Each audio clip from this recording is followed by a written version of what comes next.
Ang wanay ngipon, gibundak ang cellphone, ug nagmaoy sa iyang home.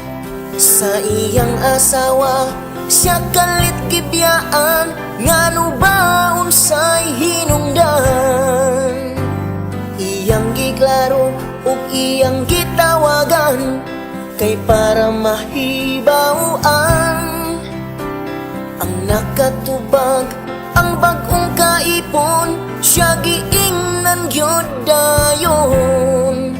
Gingnan dayon, maong ni bulag si Marites nimo, kay di daw ka bright ug sige rat inom. Maong ni bulag si Marites nimo, kung siya manguhit di nimo pansinon.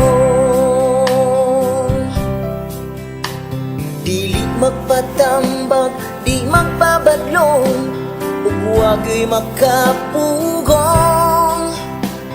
Iyang gusto, pasagdan lang siya sa iyang nga problema. Iyang gibati, mura siyag nalipong, ang pananaw niya ni itong. Kay walay kaon, walay ligo-ligo, suka na'y ginainom, suka giinom. Maong ibulang si Marites nimo, kay di daw ka bright ug sige rat inom.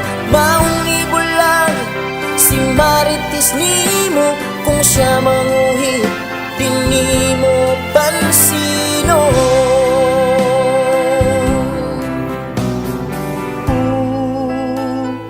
Nganong di mo patong, kung siya ko hiton.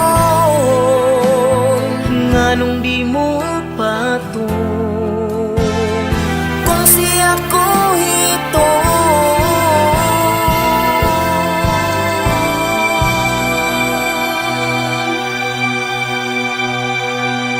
Maong ni bulag si Marites nimo, kay di daw ka bright ug sige rat inom.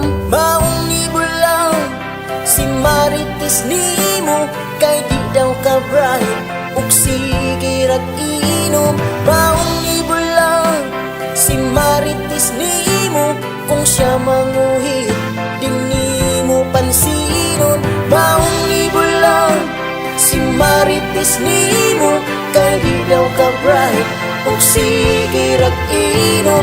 Maong ibulang si Marites nimo, kung siya manguhit di nimo pansinon. Maong ibulang si Marites nimo, kay di daw ka bright ug sige rat inom. Maong ibulang si Marites nimo, kung siya manguhit di nimo pansinon.